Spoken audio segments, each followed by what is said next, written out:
En Chile, en el año 2012, ocurrió algo que todavía hoy resulta difícil de comprender. Un grupo de personas fue convencido de que un bebé recién nacido no era humano, era el anticristo. Todo comenzó con un hombre llamado Ramón Castillo, pero dentro del grupo nadie lo llamaba así. Para ellos era Antares de la Luz. Decía ser un ser superior, decía tener conexión con el universo, decía poder ver energías y predecir lo que iba a pasar. Al principio parecía solo otro guía espiritual. Hablaba de conciencia, de evolución, de despertar, nada demasiado fuera de lo común. Y eso fue lo que hizo que la gente confiara en él, porque no parecía peligroso, no gritaba, no amenazaba. Él te convencía. Escuchaba a las personas, entendía sus problemas y luego les daba respuestas. Respuestas simples, directas, respuestas que hacían sentido cuando alguien estaba perdido. Y poco a poco empezó a formar un grupo. Personas que lo seguían, personas que confiaban en él, personas que comenzaron a depender de él. Y aquí viene algo clave. No eran personas aisladas, no eran personas sin educación. Muchas tenían estudios universitarios y trabajos normales. Eran personas completamente funcionales dentro de la sociedad. Personas que desde afuera jamás parecían capaces de involucrarse en algo así. Pero la manipulación no funciona con apariencia, funciona con vulnerabilidad. Y eso fue lo que él aprovechó. Con el tiempo, el grupo se fue aislando, se alejaron de sus familias, amigos, del mundo exterior, porque Antares les decía que el mundo se estaba contaminando, que la gente de afuera no entendía la verdad, que ellos eran diferentes, y cuando una persona cree eso, ya está atrapada. Dentro del grupo, todo giraba alrededor de él. Nada se cuestionaba, nada se discutía, todo simplemente se obedecía. También había mucho consumo de drogas, sustancias que, según él, ayudaban a abrir la mente, pero en realidad hacía a las personas mucho más vulnerables, más influenciables, más fáciles de controlar. Poco a poco, Antares dejó de ser un líder espiritual y se convirtió en una autoridad absoluta. Lo que él decía era verdad, sin ninguna discusión. Entonces su discurso cambió. Ya no hablaba solo de energía, empezó a hablar del fin del mundo, de fuerzas oscuras, de una amenaza que estaba por llegar y de una misión. Ellos tenían que evitar esto. Ellos eran los únicos que podían salvar al mundo. El grupo lo creyó, porque ya no confiaban en ellos mismos, solo confiaban en Antares. Y en este contexto, una mujer del grupo quedó embarazada. Y ahí fue donde todo cambió.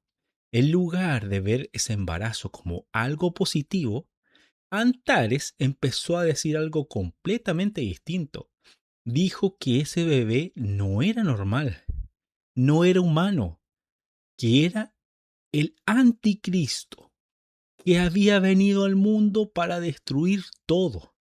Al principio algunos no le creyeron, era demasiado extremo, pero Antares no lo dijo una vez, lo repitió todos los días, con seguridad, con convicción y con autoridad. Y poco a poco la idea empezó a instalarse, porque cuando alguien controla tu entorno, tu percepción cambia y cuando controla tu mente, la realidad deja de ser algo que tú veías bien. El bebé nació, era un recién nacido indefenso, como todos los bebés, pero el grupo no lo veía así. Ese bebé para ellos era una amenaza.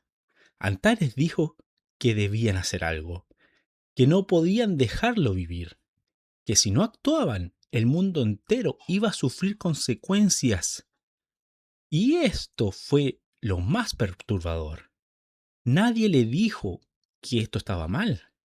Nadie rompió el control a tiempo, porque ya no pensaban por sí mismos, pensaban como un grupo controlado.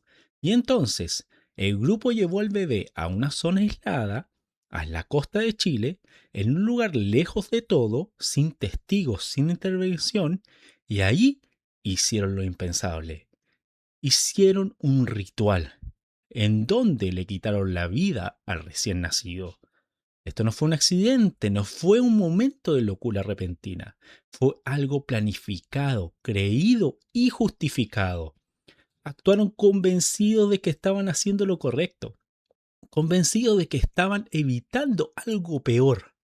Y ese es el punto más perturbador de todo, porque no lo hicieron con odio, lo hicieron con convicción. Después de eso, el grupo siguió, como si nada, como si hubiesen cumplido una misión, como si hubiesen hecho lo necesario para salvar el mundo.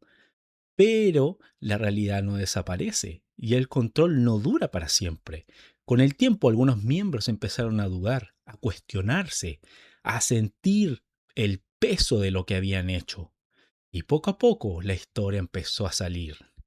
Cuando finalmente se supo lo que ocurrió, el impacto fue enorme. El mundo entero quedó en shock, no solo por el crimen, sino por cómo ocurrió, por cómo un grupo entero llegó a este punto, por cómo nadie los detuvo antes. Las autoridades empezaron a investigar, a identificar involucrados, a reconstruir lo que había pasado, pero el líder ya no estaba. Antares había huido del país, se había escapado hacia Perú, sabía que lo estaban buscando, sabía que todo había salido a la luz, pero cuando finalmente fue localizado, ya era demasiado tarde. Él se había quitado la vida. Nunca enfrentó un juicio completo, nunca respondió por lo que hizo, y eso dejó muchas preguntas abiertas. Pero hay algo que este caso dejó claro. Esto no solo fue un crimen, fue manipulación extrema, control mental, fue pérdida total de la realidad. Y eso es lo que lo hace tan perturbador, porque demuestra algo que nadie quiere aceptar. No hace falta ser débil para caer en algo así. No hace falta ser ignorante, no hace falta estar aislado del mundo desde un principio. Basta con que alguien sepa manipular, alguien sepa controlar y poco a poco puede hacer lo imposible. Ese es el verdadero peligro. Si quieres más historias reales como esta, suscríbete ahora, porque lo que acabas de escuchar es una de muchas.